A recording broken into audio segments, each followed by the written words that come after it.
Miss Trout be finished here in a few minutes, sir. If you want to wait outside. There now. We be done in a jiffy.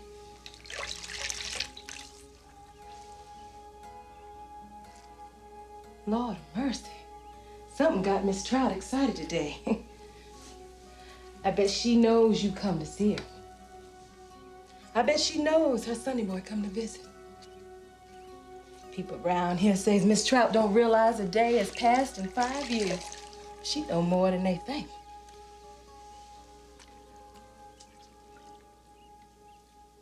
You want to brush your mama's hair?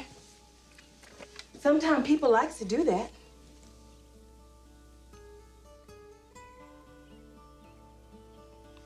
I expect that's ladies, though, ain't it?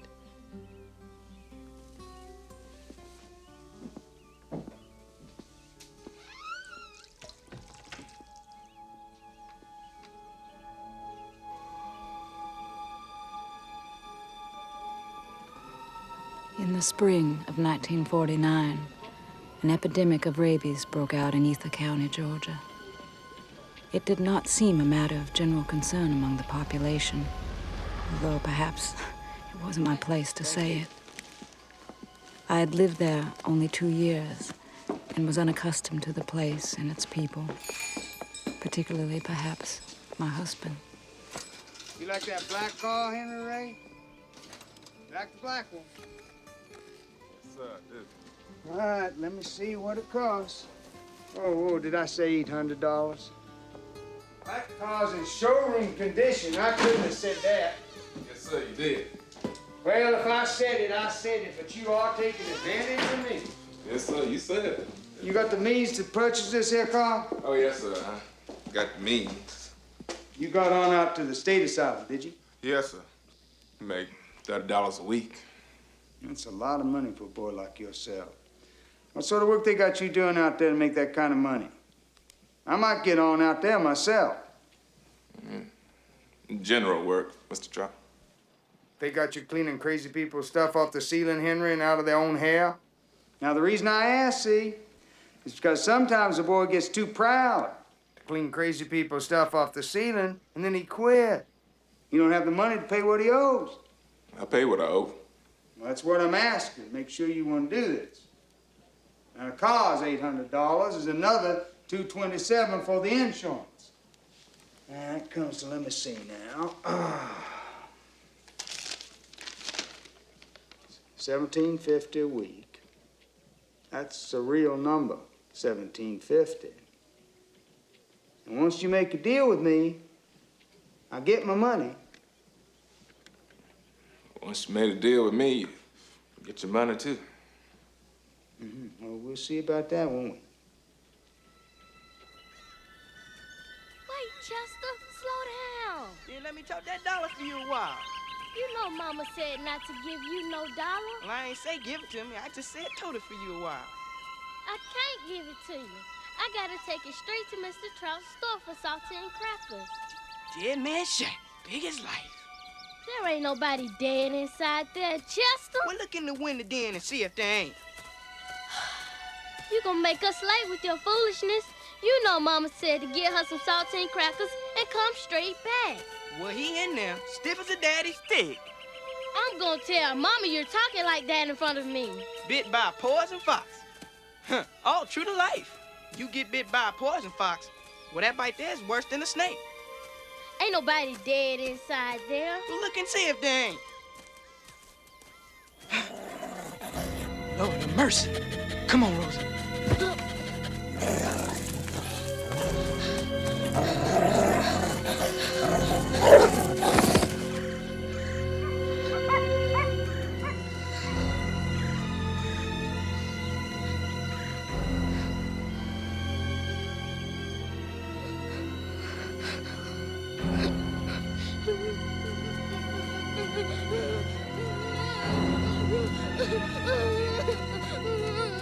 Please, Chester, come out of that tree. I won't poison you. I'll go to Mr. Trout's store and you go on home. I'm not no fox.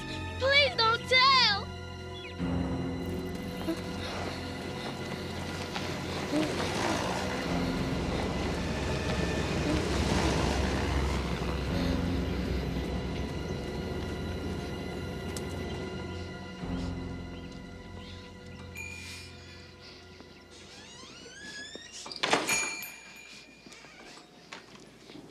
What you doing in here, miss?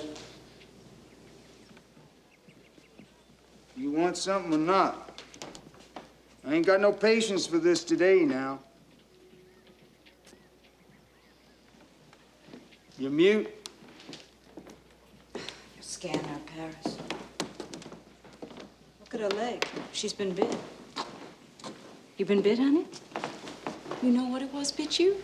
Probably a dog. Was it a dog? Them people sick dogs on each other like anybody else says good morning. Did a dog bite you? A fox. A fox.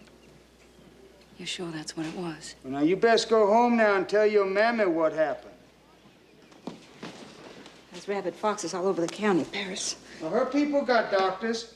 Now, you hold on here, Miss Trout. You got work left here. The child's been bit. I'm taking it to the clinic. In hell you are. All I'm saying, STs, is this rabies ain't legally an epidemic if all that's bothered is the cattle. Am I right, Harry? Only if you're the cattle. I got an obligation to report the news, Bob. I'm not telling you not to report it. I'm telling you that it's not an epidemic. And that was how it started. A little girl named Rosie Sayers.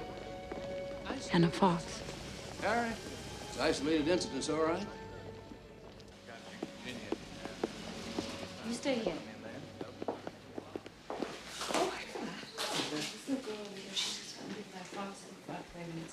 This isn't the place for her.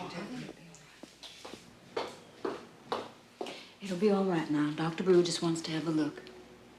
Go with the nurse. They'll see to your leg. Go on.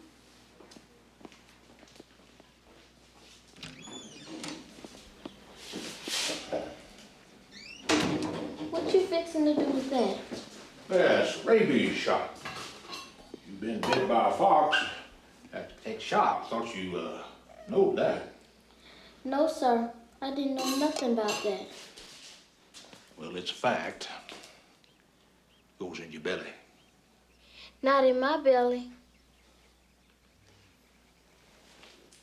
Right sure it wasn't some dog. If it's a dog, why the police will take you home, maybe ask you what it looked like. Simple as pie if it's a dog. The police doesn't know where I live. Well, they'll carry you where you tell them. Once you've been brought here, why, police got to take you home. I believe I'll take the ride home. That's right.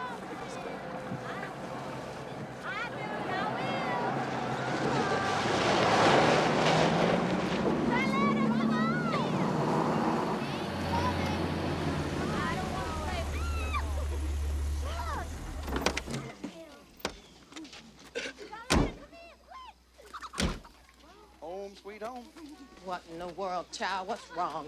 Are you this little girl's mother? Yes, sir, I certainly am. She got herself bit. The doctor cleaned her up and had me bring her home. Thank you.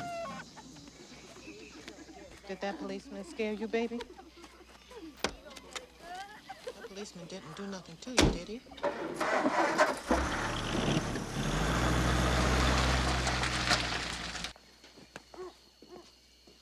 Are you hurting?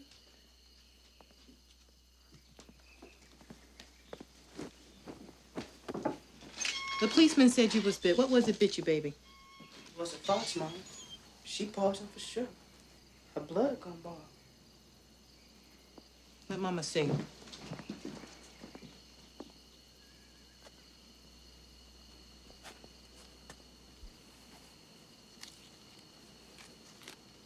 See there? What I said. Hush yourself. She been bit. That don't make her poison. It was a fox, Mama. You said... It don't make her poison. Now go on outside and don't be alarming nobody else with this foolishness. Yes, ma'am. Well then.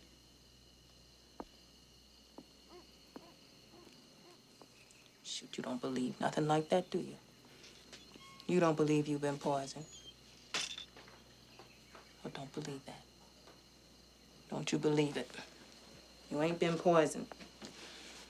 You're as clean on the inside as an angel. And I don't want you thinking about it no more, you hear? You hear?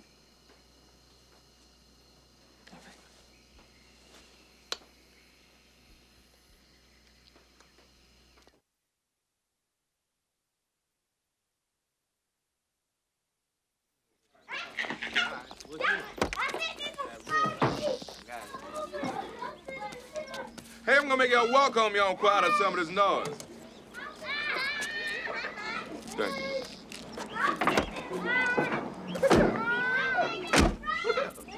What y'all doing in my seat?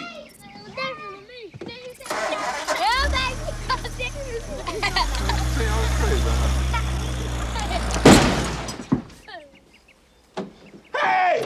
What the hell you did? What the hell you did, man? Look at this situation you done caused. Oh, shut up. I'll take a look. Drive no car around looking like that. Ain't nothing but paint and rust up underneath there anyway. Ain't got nothing to do with me. You bought this car, you a fool.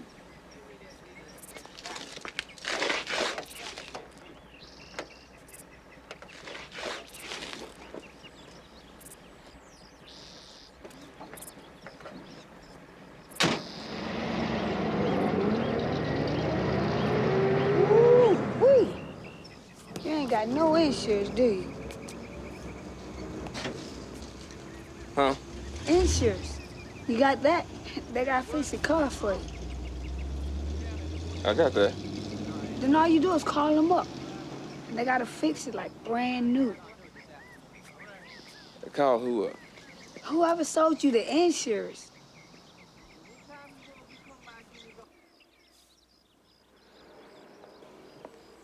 Yes. Is the mister home? Is it a loan?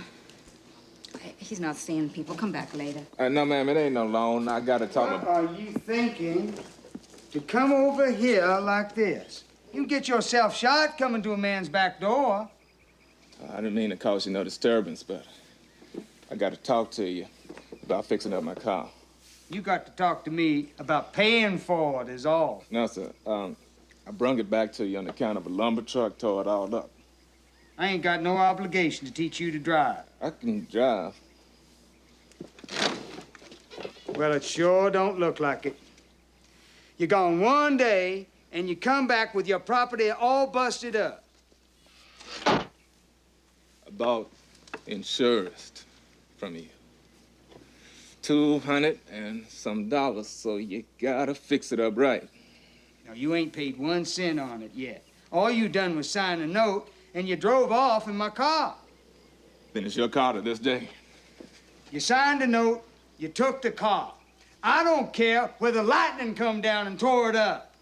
I still get my money. I got insurance. It ain't that kind of insurance. All right, let's go. Hey, you forgot your car, mister. You leave it out here in the alley. Somebody come along, tear it up worse than it is. It ain't nothing to me one way or the other. Oh, boy. Oh, boy. You and me got business. It ain't over until that car is paid for. Why they want to get credit? You ask your people about that. What happens, they don't pay Paris Trout. Come on now, let's go on inside. Stop it now, let's go on.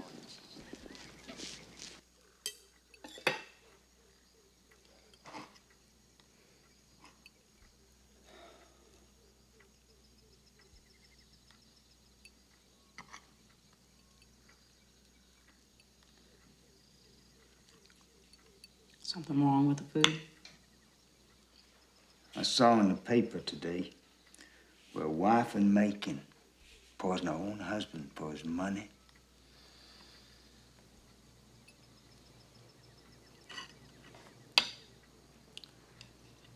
I've been thinking I'd like to visit my sister. Not for long, a few days. I don't get the point. A visit? So? You ain't a school teacher anymore. You married. You ain't got time for visiting Savannah. You get something. You give something up.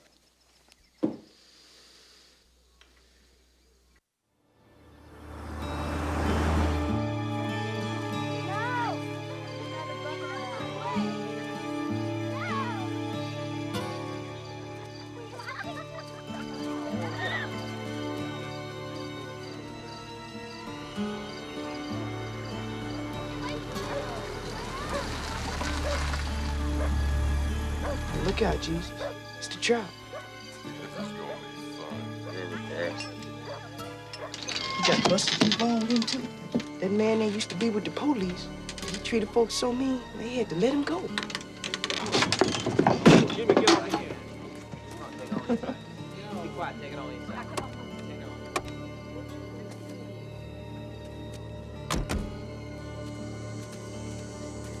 Iris, go fetch Mama. Come on now.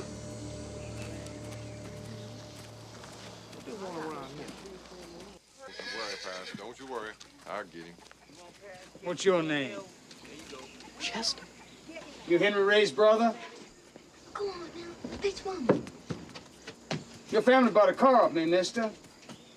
We ain't paid a cent. Come all the way out here to see what you means to do about it. Sir, I don't mean to do nothing. It ain't none of my business. It's Henry Ray's. You saw him run off, didn't you? Thought it was a big joke. But who does it leave? He run to work, Miss Trout. Or he going off to the state to do his job.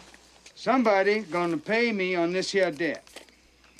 I ain't old enough, sir. I can't sign no note.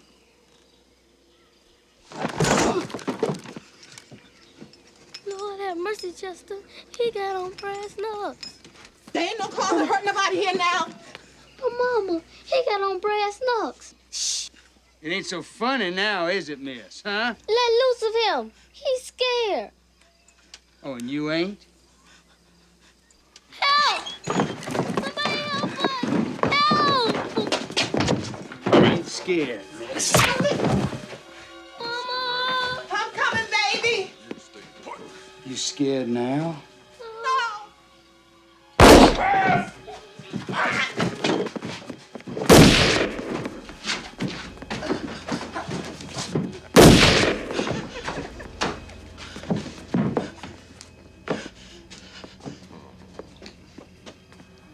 Mama, I'm right here.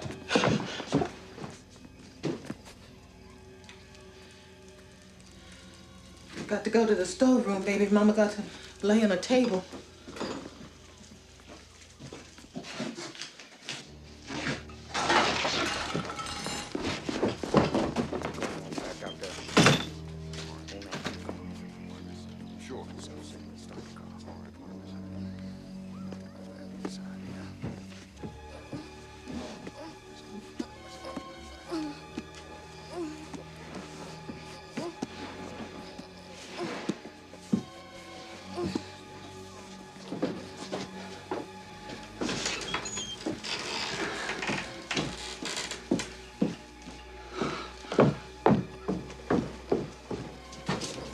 Rosie. Oh.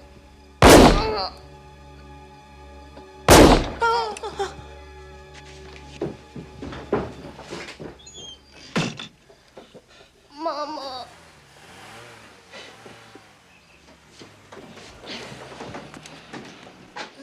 Come on, child. Come on.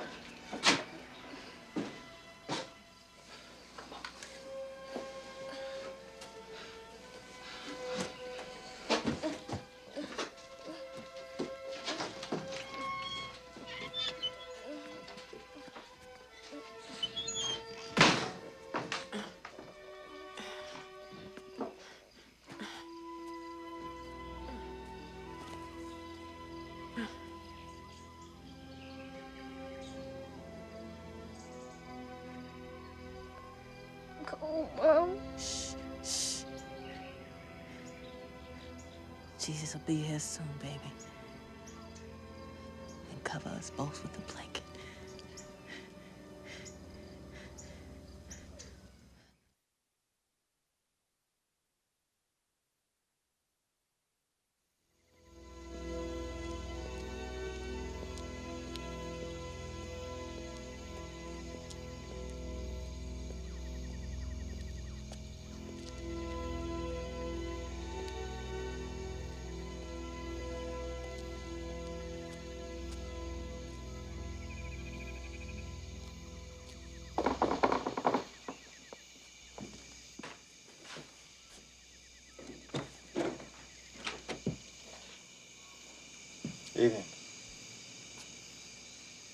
Harry Seagraves.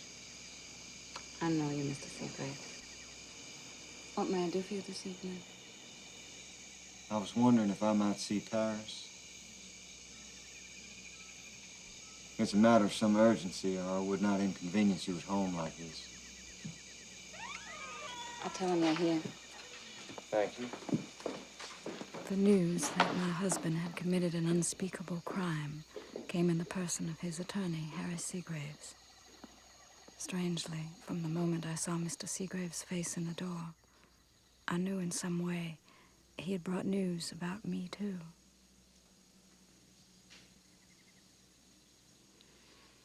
Mr. Seagraves, I'd appreciate you telling me what this is about. In all fairness, I need to speak to your husband first. What has he done?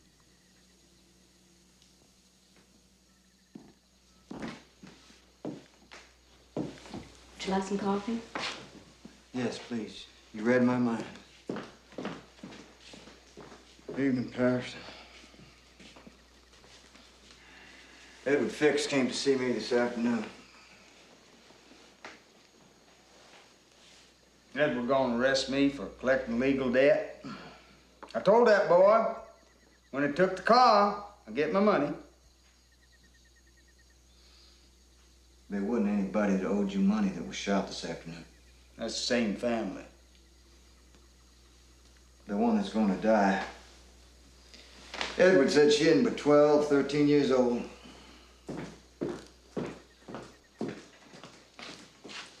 Thank you very much.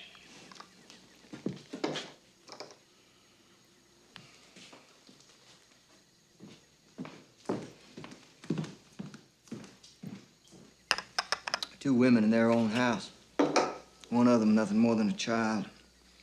If she dies, Paris, the state attorney's legally bound to come after the one that shot her.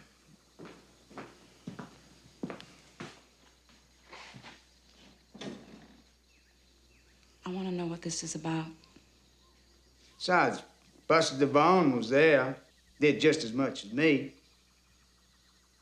That's two witnesses on our side. I think you ought to leave Buster Devon out of it for now. You aren't in this together yet. And if this child dies, you don't want to be in it together then. What child? Well, Buster Devon is in my employment, and he will say any damn thing I tell him. You pay him enough to spend the next 5 years killing snakes for the state? In anything scandalous, Miss Trout, I'd like to set your mind at ease on that. Leave him be. We'll find the door.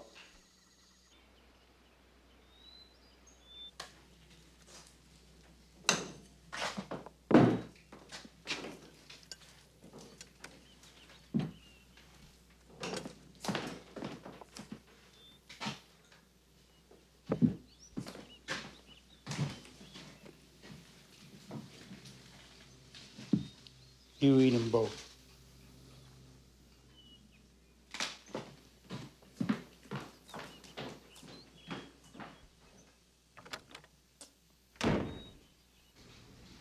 Miss Trout's here on a mission of mercy, looking on the Sayers girl. She's right where you left her, sir. See the girl, ma'am? She's over here. The line across the top of the chart is times, life signs beneath. Every patient in this room is in jeopardy, Miss Trout. That's the reason we keep them together. Put an orderly in here night and day, and he carefully checks the life signs of each patient on the hour so as we can know when they've passed on. I think you can tell from the blood pressure notations on Miss Sayers' chart that at 7 o'clock this morning, she was nearly expired. And by 8 o'clock this morning, why, she rallied back. And by 9 o'clock, she'd regained consciousness and was complaining of pain in her stomach. You want to get a closer look, Miss Trout? This right here is the approximate angle of penetration. Perforated her stomach and the liver and ended up in her right buttocks. The bullets are still in her? One of them is. The other one's passed through her appendages, and arm's broken 2 places. Get a good look. It ain't catching. I just wanted to see how she was. Well, with the exception of this orderly here, I think you'd find general agreement among the medical staff of this clinic that Rosie Sayers is dead. All right, come on, nigga. Let's go. Shut up, boy. Nobody asked you to talk. You and Mr. State's attorney got this all settled, did you? The child has died, Paris. Well, how much is this going to cost? She was 12 years old. I didn't have nothing to do with her birthday. All right, listen to me now. I got us a day's grace from Mr. Bonner. I want you to go home and talk to your wife. Keep this from getting worse than it already is. What? Ain't nothing funny about it, Paris. Your wife's upset. She's been to the clinic to see the child. What? I want you to talk to her. Calm her down. That's not a problem. We don't need surprises. Not now. All the surprises over except your bill. Well, let's try and keep it that way. Okay? All right. You have a nice afternoon, Mr. Seagrave. Same to you.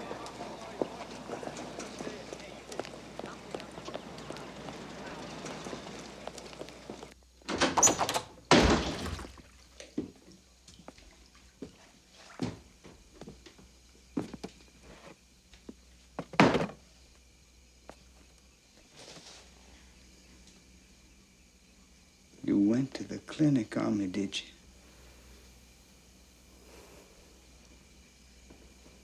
Broad daylight. You went to the clinic. You got an obligation. You best keep that in mind.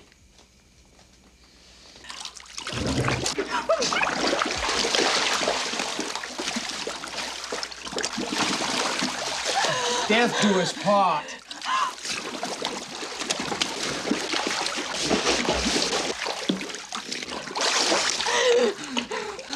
Death do us part. That's the agreement.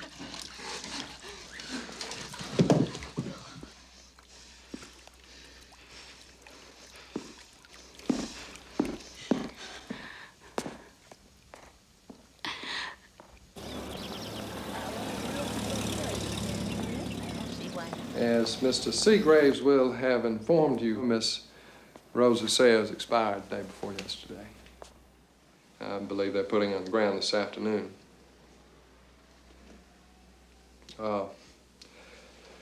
Leaving this office with no choice but to charge you and Buster Devon with her death.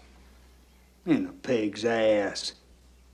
Mr. Bonner, if I may point out, the circumstances of the death are not uncommon to the Bottoms and may speak more to the environs and the girl than to Mr. Trout, who happened to arrive there to settle a business matter. I was out there to collect on a damn car. Somebody got shot. They did it themselves. Ms. Mary Sayers, in that case, shot herself 3 times in the back. Same as if she jumped in front of a train. You don't blame the engineer. There's a set of natural rules that was here before any of us. Well, I have a rule for you, Mr. Trout. The state of Georgia wrote it down in the penal code. It says you cannot enter another person's house and shoot them dead. The rule is an eye for an eye.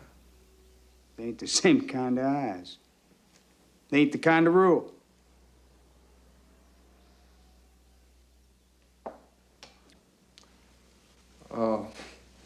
The murder statutes of this state don't differentiate between races.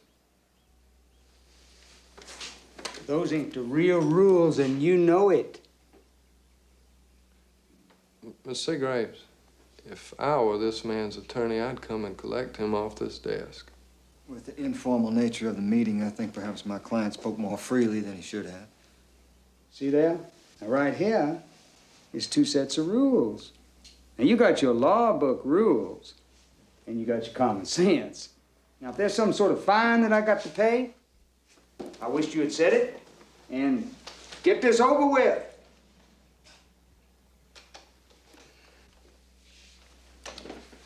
Miss Trout, you are now under arrest for the murder of Rosa Sayers and the attempted murder of Mary Sayers.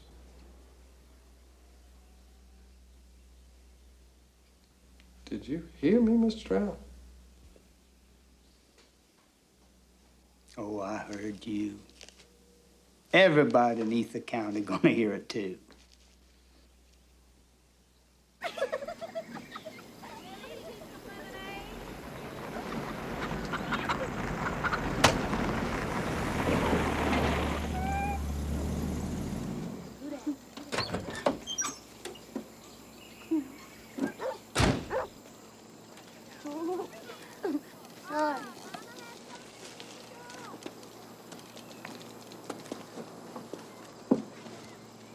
Mr. Say.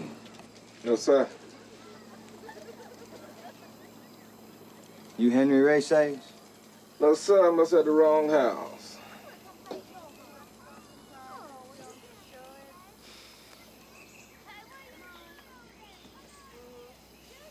Is this where Mary Sayers lived? No, sir. I told you now, this ain't the right house for you.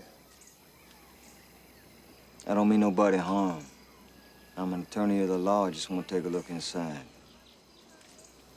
For how long? Only for a minute. I just want to see where it happened.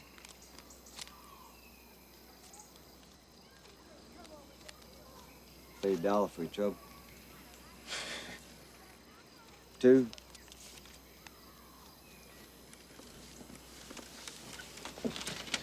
And that's where it happened. Help yourself. Enough people have been in there already. I don't say I'll make no difference one more.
Jesus, we thank you for sending us this little girl, Rosie.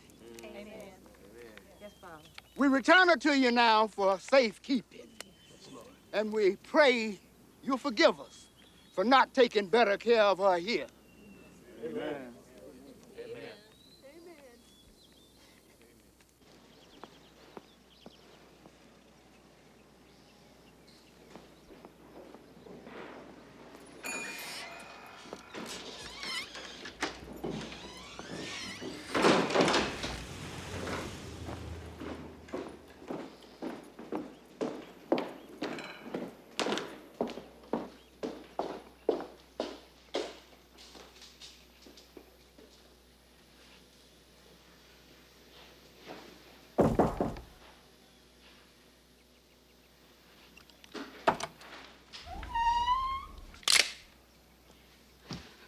Dear Jesus. You late? I'm not here for work.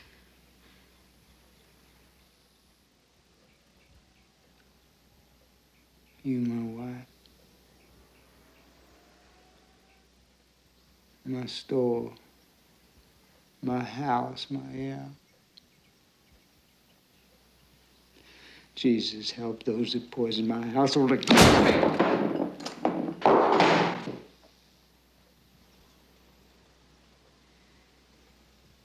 I am sorry for you, Paris. That's a lie. You're sorry for every baby that ever came out of its mother's belly barefoot. And people that's old, all the sons with guns up at the asylum to play with their own toes. You're sorry for me. I caught you fibbing. You know something else? I know why you said that. You want me pitiful.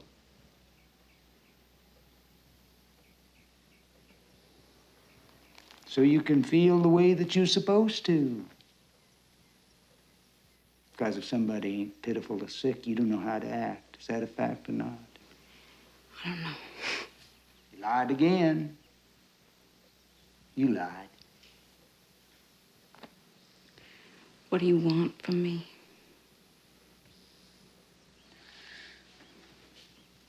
Give me something to drink in the store and clean up what's spilt.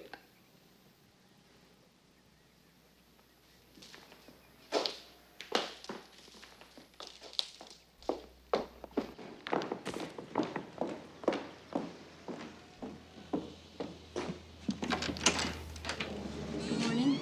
Morning.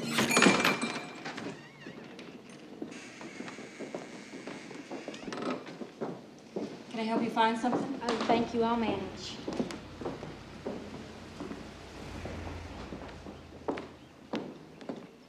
I'll be back directly.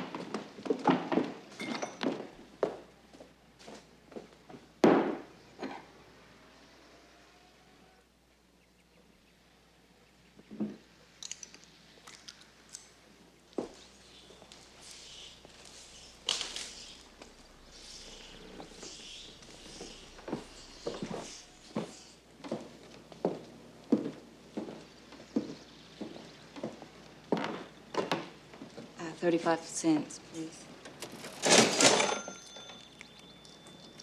Thank you.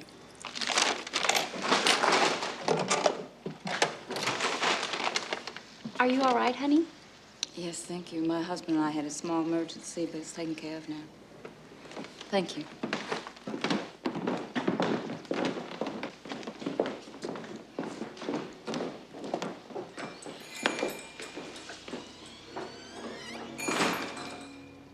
I left Paris that day. I did not leave town or even my bedroom, but I left. Not just for what he had become, but for what I had become with him.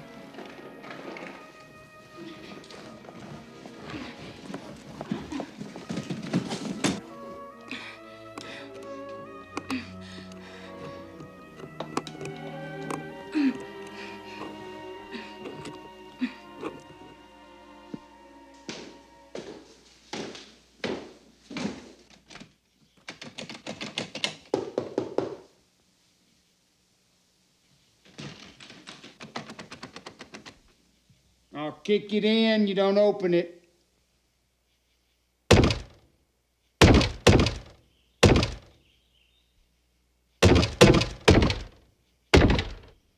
You hear me in there, missus?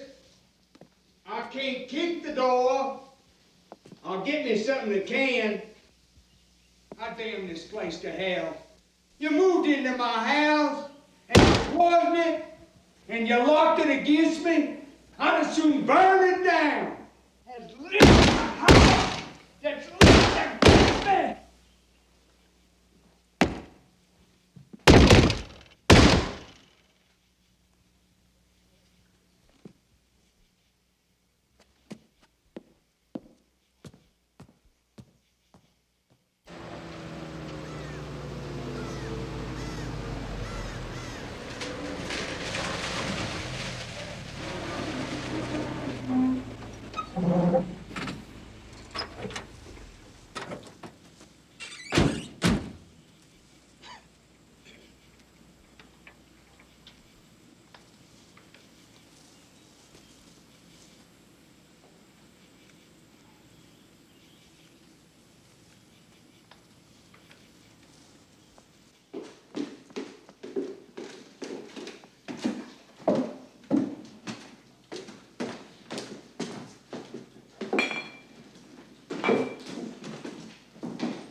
Ain't no broke glass in this room, sir.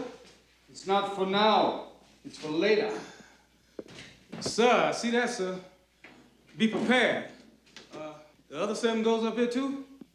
You find something wrong with that? I ain't said there's nothing wrong with it, sir. No, sir. You know better than me how much glass you need. Yeah, I want them all up here. Yes, sir.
I understood. He was building a bizarre fortress against the world outside, against me.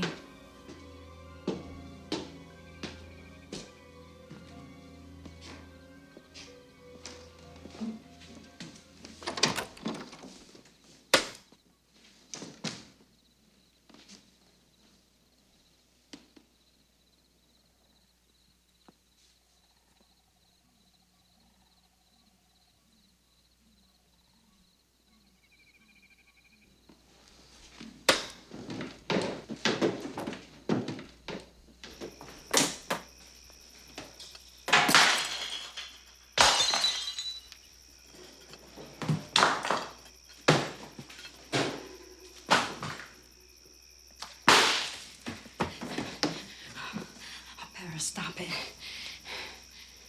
An ounce of prevention is worth a pound of cure. Stop it! What are you doing? I know everything that goes on in my house. I sleep with my eyes open. Paris, for God's sake!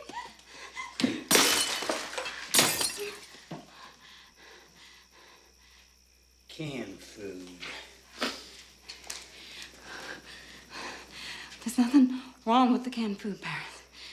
That's right. It's safe. Yeah, it is. Fruit in jars. Fruit in jars.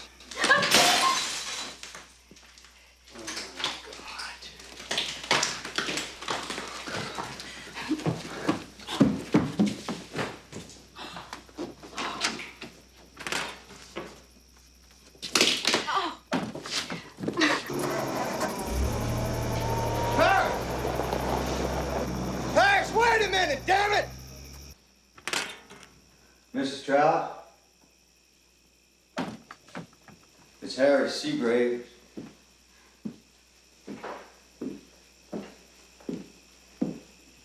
Jesus in heaven. I'm afraid I've got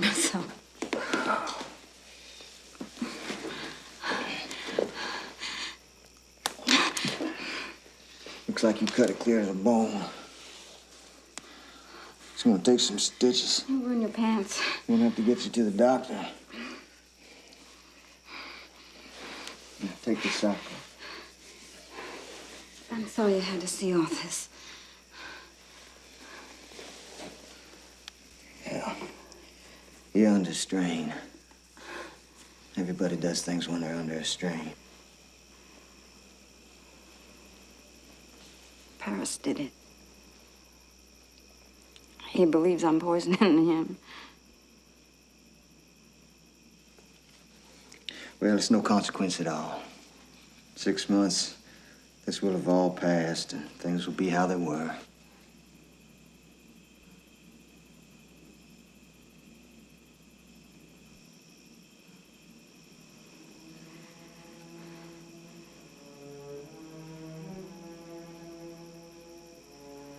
I have to go upstairs and get some things. Well, they aren't likely to keep you overnight. I'm not coming back here.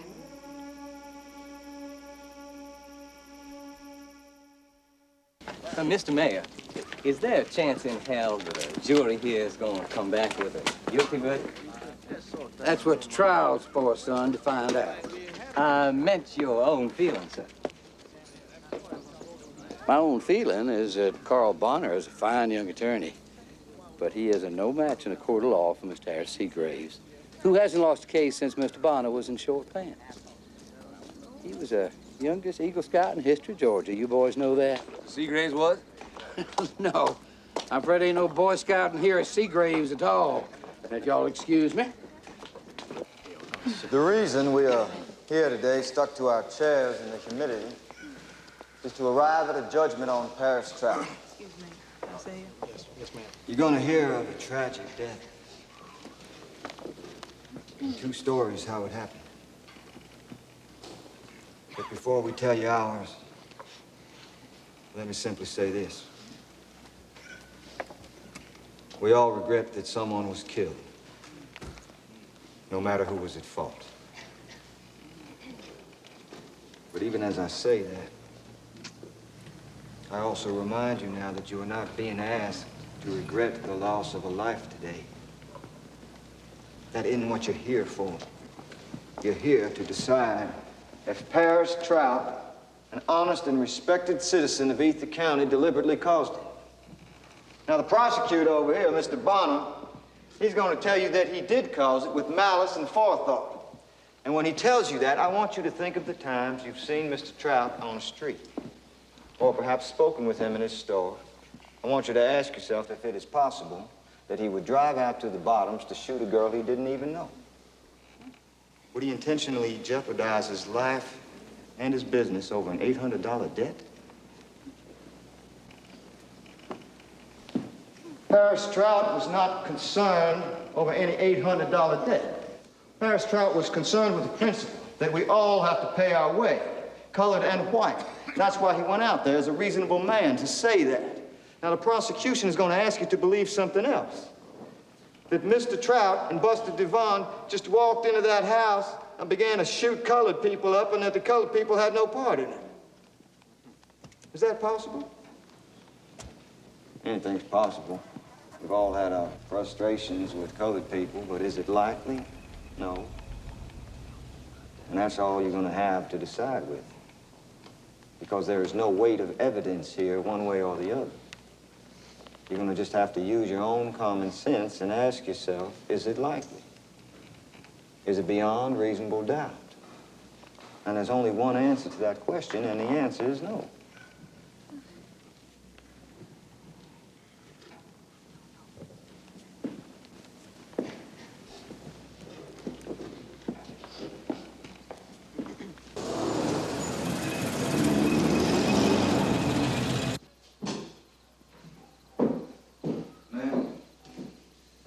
Afternoon, Mr. Hanson. Afternoon.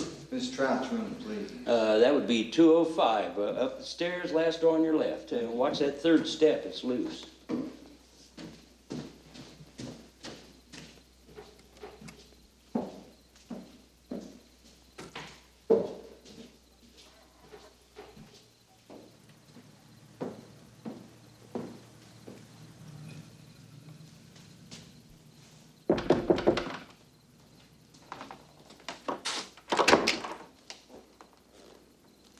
Mr. Seagraves.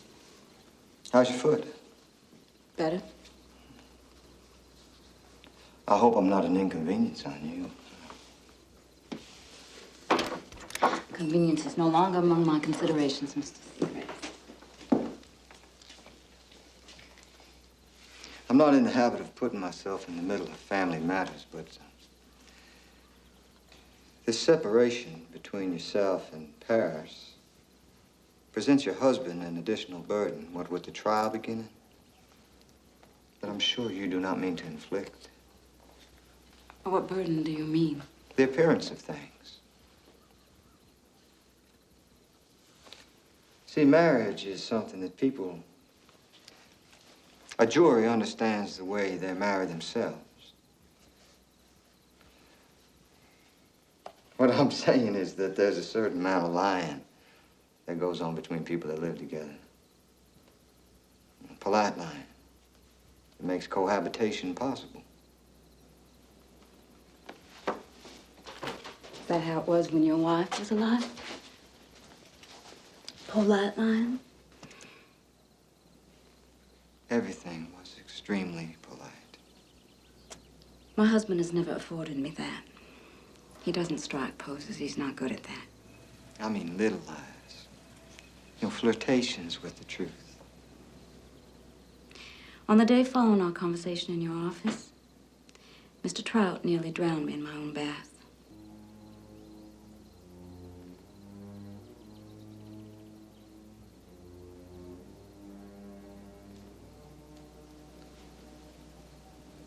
I will not break this confidence.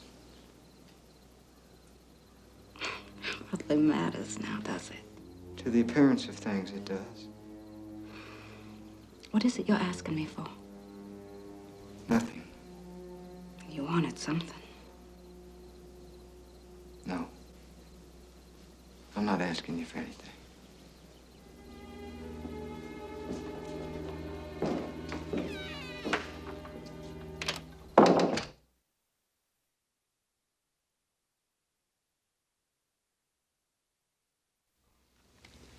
Would you describe what happened next? Well, shooting. Shooting started before I got under there at all. How many shots? They seemed like firecrackers. They was almost together. Didn't take but 4 or 5 seconds. And then? I went out to the back then, and there was Mama and Rosie both coming out the house. Mama holding herself here, and Rosie holding her stomach. Was Mr. Trout or Mr. Devon back there? No, sir. They both gone by then. Did you fight with Mr. Trout any? Did you put your hands on him? No, sir. Did he put his hands on you? Yes, sir. But he ain't have his hands on me but a little while. See, he ain't touched nothing long. But when he let his hands off us, we was changed for good. No further questions, Your Honor.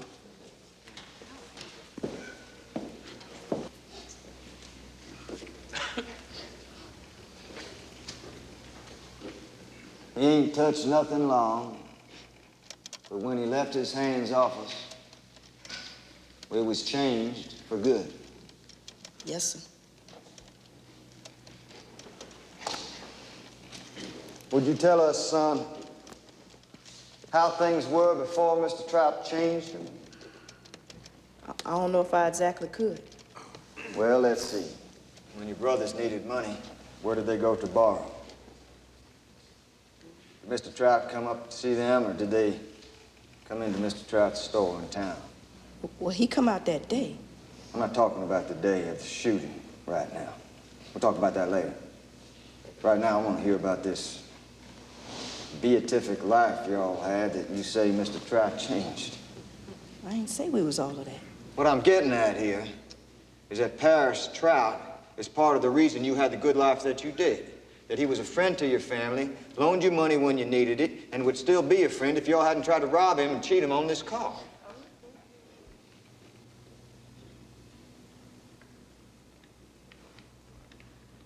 Am I going too fast for you? No, sir. Well, then answer the question. I ain't hear one. Question I'm asking is, for you to describe the life that you say Paris Trout changed.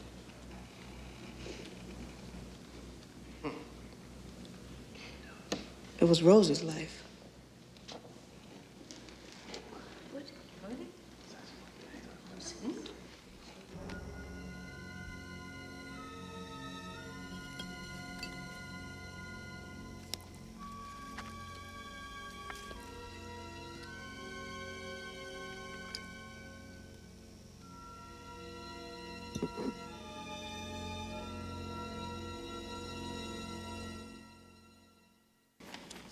I went on in to do what I could, and Mr. Buster Devon come right in behind me and shoot me in the back.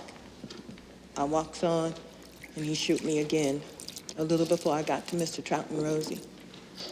Right there in my own house. What did you do? I got to the table, and I couldn't stand up no more.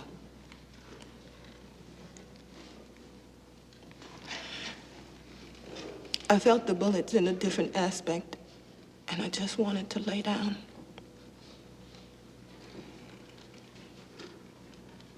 And then Rosie come in, and then Mr. Trout, and he shoot us some more. And you were lying down.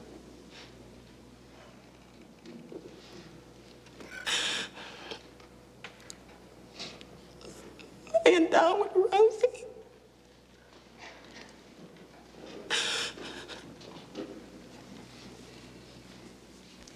No further questions, Your Honor.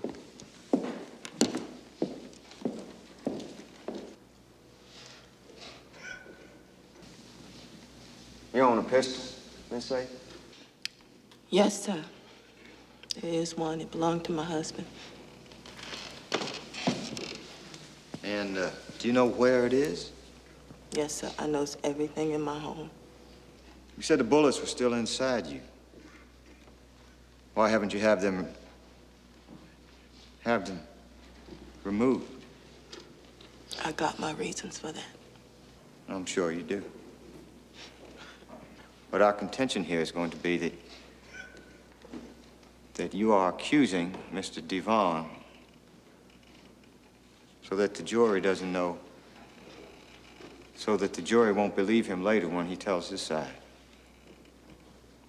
And I want you to give you an opportunity to speak on that. Lordy, I wouldn't say nobody shot me if they didn't. Well, our contention is going to be that you folks had a gun, too. That y'all cussed Mr. Trout for everything in the catalog, and then you came along after the shooting and you put the gun away. Isn't that true? No, sir. I told the truth about it. You can make it look any which way now, but I told how it happened. Yes, well, with all due respect, Ms. Sayers, that's what we call a jury for, to decide. No, sir. They don't decide what happened. That's already been done. All they decide is if they're going to do something about it.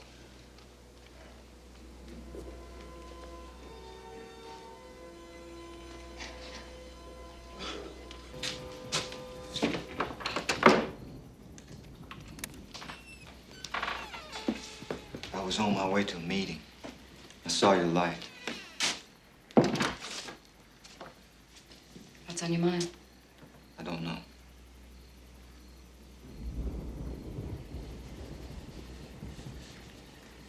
I don't know why I stopped. Would you like a drink? Something to eat? I'm bothered by this case I'm trying for your husband. Certain aspects of it have transcended the courtroom, and they will not leave me alone. Which aspects? The girl herself.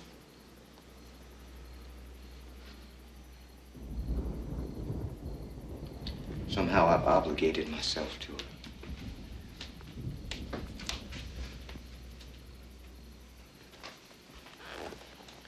The meaning of what happened, it won't settle in one place or another. It keeps moving again and again, and I don't know where to expect her next or when she's going to intrude on my thoughts. There was a moment today when I felt a remorse as great as if I'd shot her myself. Does she affect you that way? Do you think of her too? Not like that. It's not the same. Somehow there's a connection. You and I, Rosie Sayers, died into each other's secrets. I've told you my secrets. You haven't told me yours. I won't quit this case. That's a secret. At the same time I'm defending your husband, I find myself with personal feelings that aren't entirely honorable.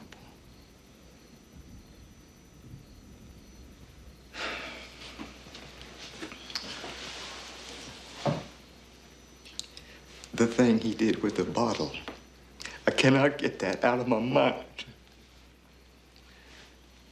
It aroused me.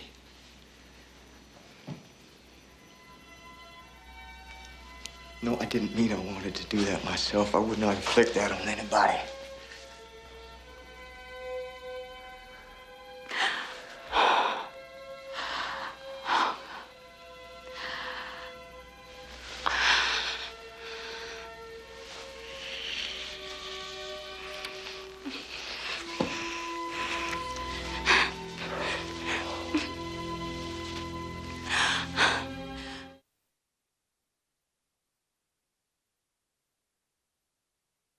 Now, Mr. Devon, you said that Miss Sayers cursed Mr. Trout.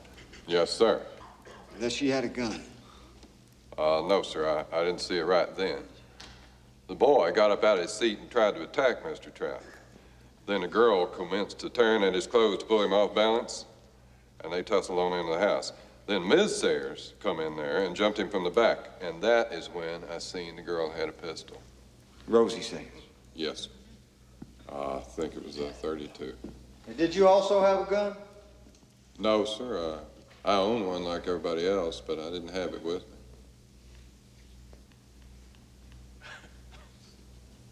me. Why was that, Mr. Devon? Hell, I must have forgot it.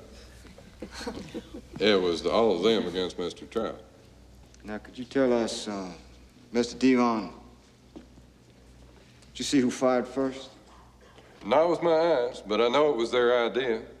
And when it was over, Paris come out of there, it looked like World War I. We both made it to the car as fast as we could. Paris was real nervous over what happened. Said he'd never known a good family to turn on him like that. I'm through with this witness, Your Honor.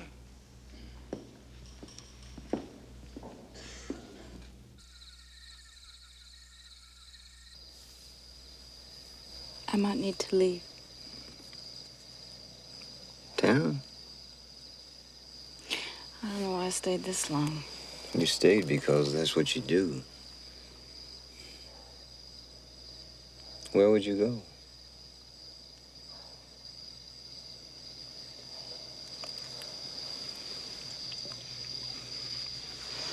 How'd you meet Paris? It was 2 years ago. I was teaching Savannah. I met him at a pie supper. Why him? There must have been plenty of others. He didn't lie. There was a sureness about him that was missing in my own life, and it excited me. I mistook his nature and my own.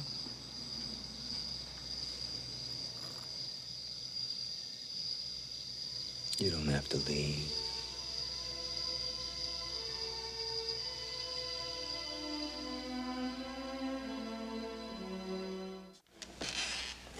Your Honor, on my advice, Mr. Trout will now exercise his privilege to read into the record his statement on how this tragedy occurred.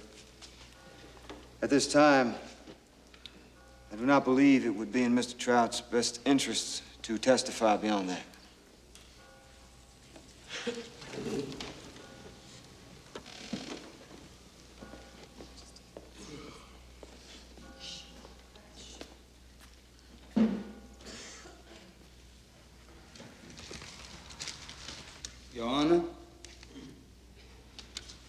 I do not honestly know how all this happened. Mr. Devon and myself visited the home of Mary Sayers on a financial matter. And when we had come upon the porch, we were cussed and attacked. During the course of our struggles, I felt Miss Sayers' weight across my back and then both our hands on my windpipe. At the same time, the younger woman appeared with a gun and I began to shoot. I don't know how many times, but when I stopped, they were both on the floor. Is that your statement, Mr. Trout? Yes, sir.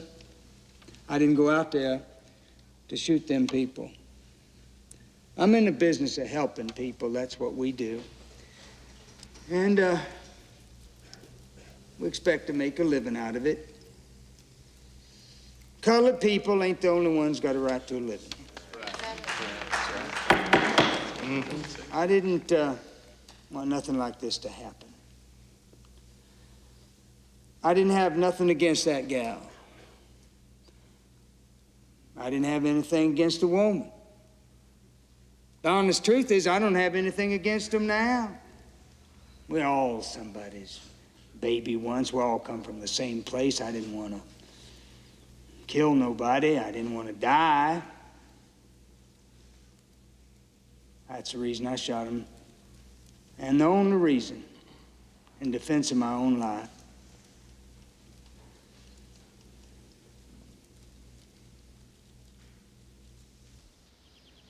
When am I loose, Mr. Counselor? Not yet. How long gonna take? Depends on what they're doing. They ain't gonna do a thing.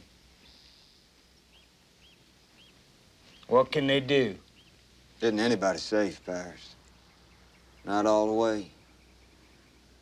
You might keep that in mind next time. I think you forgot where you are. Maybe. I paid you to look after me. All you looked after so far is my wife.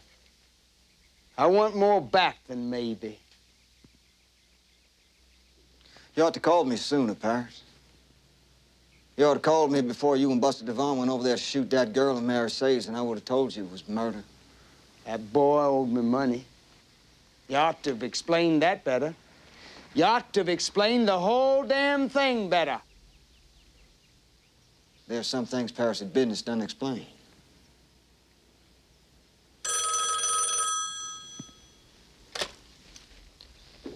Thank you. They're back. Manslaughter. What in hell is manslaughter? You know what it is, Paris. Well, if it ain't 2 years, I won't do it. How long is it gonna take you to straighten this out? Not me. I'm through with it. You and me ain't cut the cord yet, Mr. Lawyer.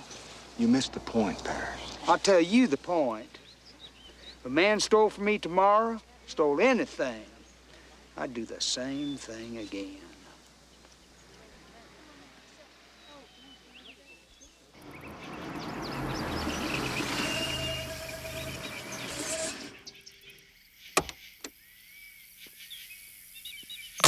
Hello? Paris? Mr. Trout?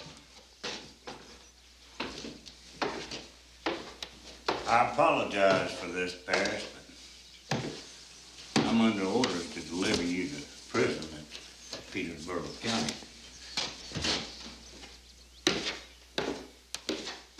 I figured I'd take you through Bloodtown on your way out. I didn't think you'd want the town proper to see you off to prison.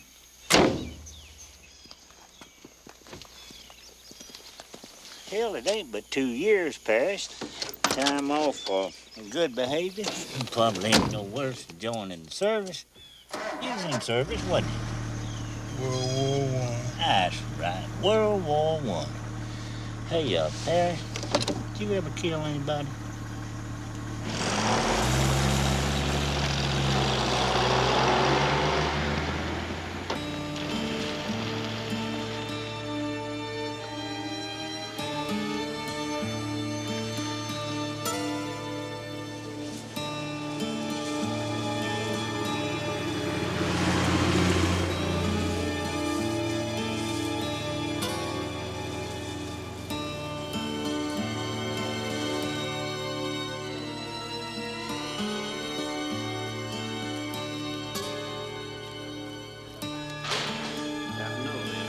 Afternoon, sir.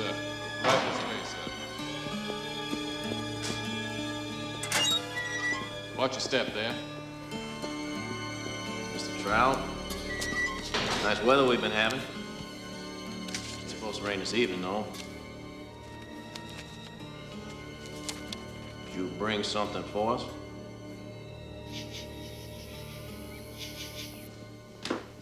Harry, can you get the clock off the mantel? You bet. You want this? No. Ready? Yeah.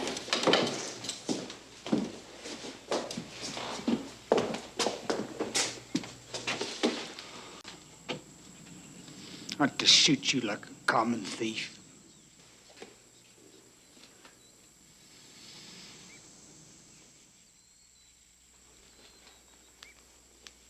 Come on.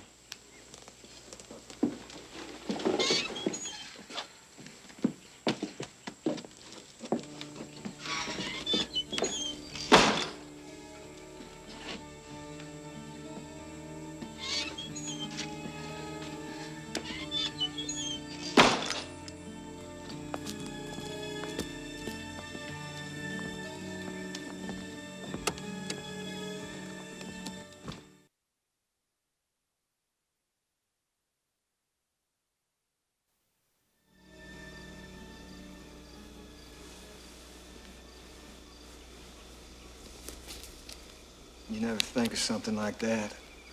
That a judge could be bribed by Paris to just let him out. You give people credit for more sense.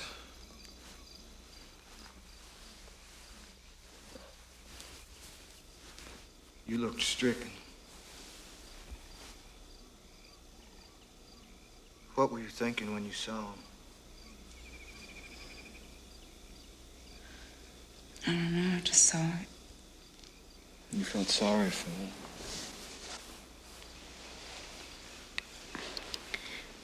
It was like watching someone die. The distance. Sometimes when a person's dying, you wonder who it is that's going away, who is left behind. But I think at the bottom of things, he might be stumbling around in the dark, and I might be down there with him. You want me to let you alone?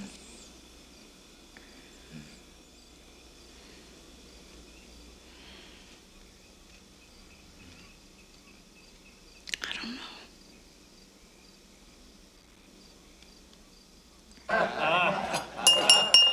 Gentlemen, as you know, elaborate and perhaps brilliant plans have been drawn for our proud city's upcoming sesquicentennial. Parade, pageant, train ride to Atlanta, not to mention the fact that I have agreed to ride an elephant up a public street. Our three-man committee appointed to draw up the Confederate Gray Ordinance have reached a stalemate on the question of penalties. I cannot make up my mind one way or the other. Whatever punishment you decide, it ought to last longer than Paris Trout's did over in Peake County. You trying to say something about my office, Mr. Singletary? Nothing personal, but you are the state's attorney. A man was convicted of a crime in this town and sentenced, and then showed up loose on the street the day after he went to jail, and nobody said a word about it. You own the damn newspaper, Estes. Why don't you put something in there? He's going off his own way, Carl. He stays to himself.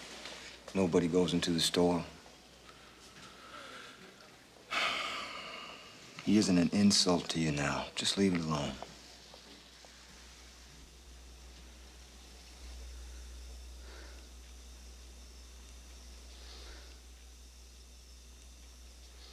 Are you there, Mother?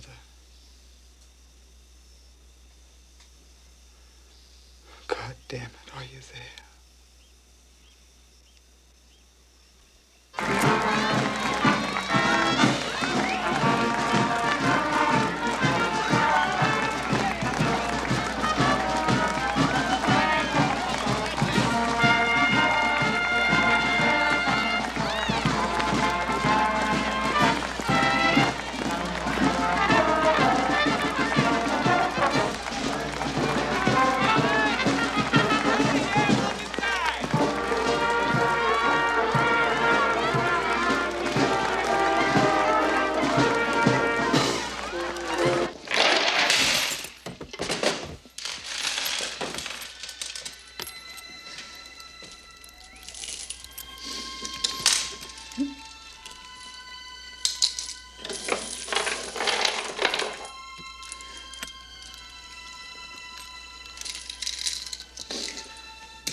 volunteer, and they told me I had to have people sign out.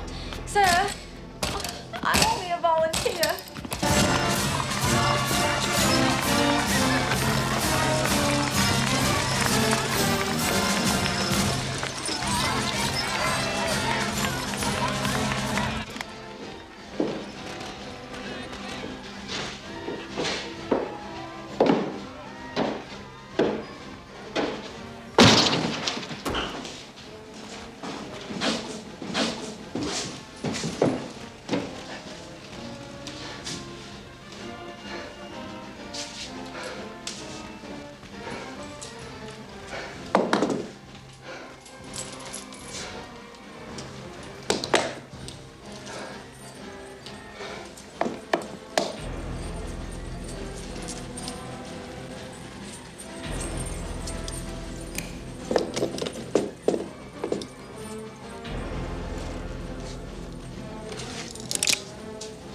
I end all my connections with everything that come before.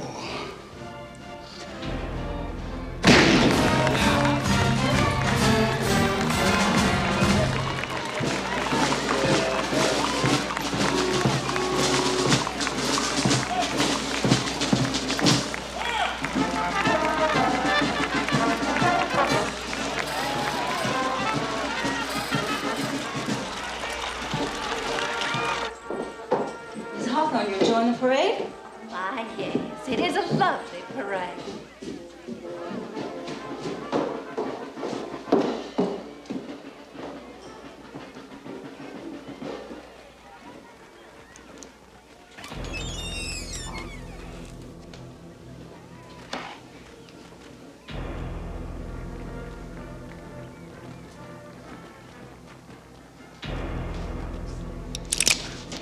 You know what I'm here for, don't you? Now, why don't you just go over there and join Mother?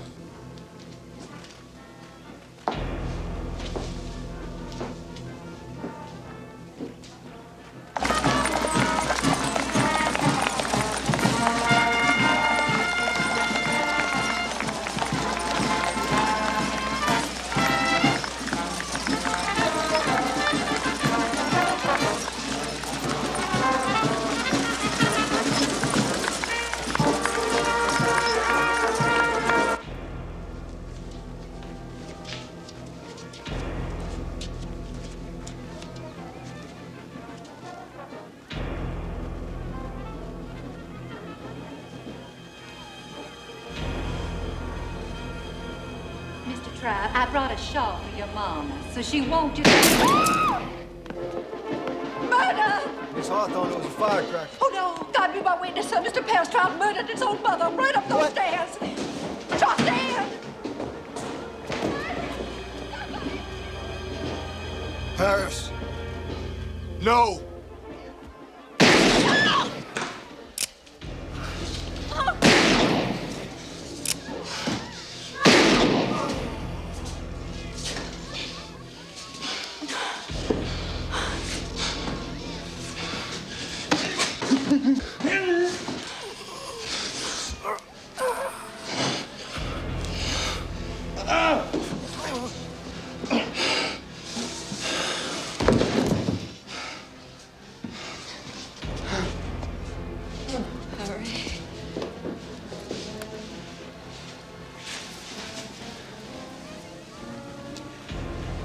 Cradle to cradle.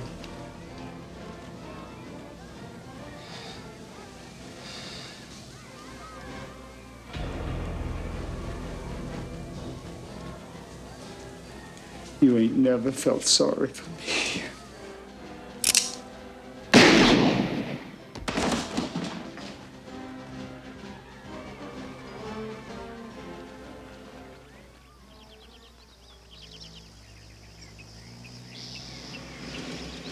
500 citizens of Ether County, Georgia, attended the service of Harry Seagraves. He was an admired and respected man, and loved. Paris went into the ground in a distant part of the cemetery, almost unnoticed. Rosie Sayers lay in another place, obscured from town by a stand of pine trees. A place where none of us would be reminded of who she had been. But there is no hiding. Rosie, Paris, and Harry are everywhere. I glimpse them in crowds. I see them in my dreams, my darkest dreams. It's the oldest lesson of the South. It is easier to bury than to forget.